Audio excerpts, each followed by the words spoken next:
In his second letter to the Corinthians, as in a few other writings of his, Paul addressed the issue of certain teachers who wanted to pitch their own version of the gospel by arguing against Paul's gospel of salvation by grace.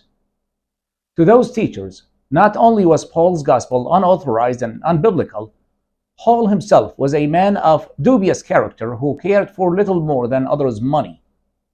In answering those clearly unfounded accusations, he wrote, "When I was present with you and in need, I was a burden to no one. For what I lacked, the brethren who came from Macedonia supplied, and in everything I kept myself from being burdensome to you, and so I will keep myself." From the very first century of the church's history, the apostle realized that the world of the word ministry can very often be toxic, and that it is necessary to muster every available resource to ensure the continuous proclamation of the gospel message. Not only was Paul, who had said earlier that those who preach the gospel should live from the gospel, not only was he a missionary supported by a diverse patronage of Christian women and men and congregations, like the one in Macedonia, that he referred to every now and then in his letters. He also had his own side gig as a tent maker to fall back on so that his ministry could continue. I was 32 when I quit my job as a senior civil engineer and had the opportunity to start a new life here in the United States. Less than 3 years after that, I graduated from my Bible school and started the Arab Christian ministry. I should have pursued my own tent-making career while my engineering experience would have still looked nice and fresh on my resume. I sought the counsel of my then elder and my then congregation, who pointed somewhat rightfully that pursuing a secular job may eventually distract me from the ministry that used to be, considering the world politics and the war on terror back then, very popular. 11 years later, and armed with the gift of perfect hindsight, I can see now that my decision of not pursuing a career in engineering earlier was a mistake, albeit a mistake I do not regret in the least.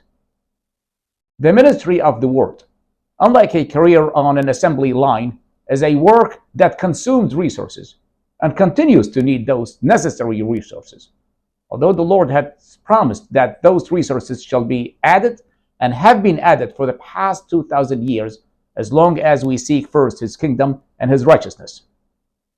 6 months ago, and after I had to raise the ACM's budget, I voiced my concern over the declining trend of this very unique ministry's funds and asked for its demanding but very manageable monthly budget of $3,000 to be met by the support of the body of Christ. I would like to thank everyone who has responded to that request by a generous contribution, motivated by no other desire than for the gospel to be continually preached among Arab Muslims. It is for you, as well as for the Lord and his work, and for the love of neighbor, that I intend to continue this ministry as long as I have air in my lungs, and hopefully long after that in the ACM's heritage. I would like to share that I have decided to join the ACM's support system. It's a shame I cannot be an actual tent maker. I am nonetheless grateful for the training and work opportunities that the state of Michigan offers, and I have decided to make use of them. After prayerful consideration and upon seeking the counsel of my local elders and the ACM board members, I applied for and received 2 tuitions for 2 related certification programs that I am currently enrolled in. I expect to be certified to work in late July and be in the job market immediately afterward. I will share more details once this pursuit of a tent-making career takes a clearer shape, hopefully by the end of this year, Lord willing.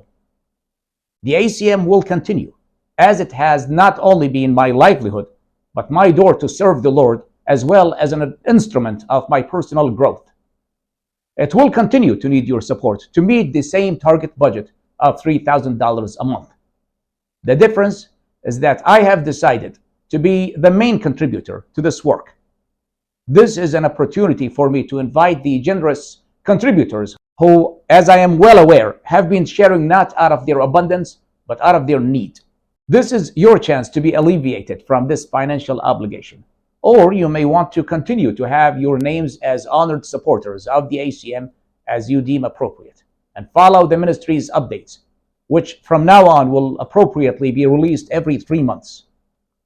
Ideally, the computer-related side gig that I'm pursuing will give me enough flexibility to continue my outreach.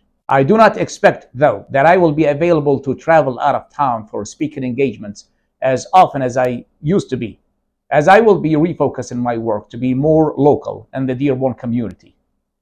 I will continue to organize trips to Iraq upon request rather than on a regular basis, as my attempts to create an interest in my home country's rich biblical archaeology and mission work was not met with the desired enthusiasm in the American church. To the younger viewers of this video, and those who are considering a career in the ministry, I ask you to not be discouraged by this inevitable turn of events, as my calculations may not be like your calculations, neither my circumstances similar to yours.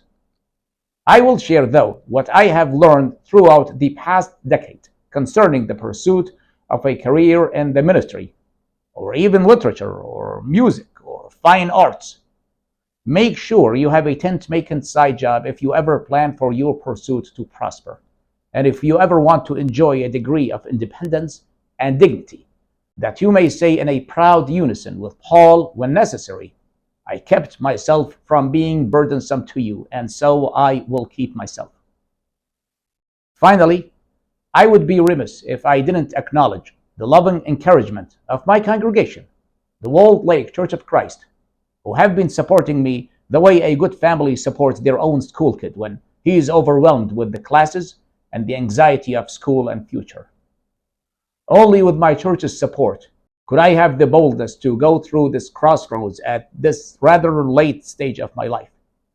May their and your support be rewarded to the Lord's glory, and may the proclamation of His gospel never cease to touch lives with His eternal love.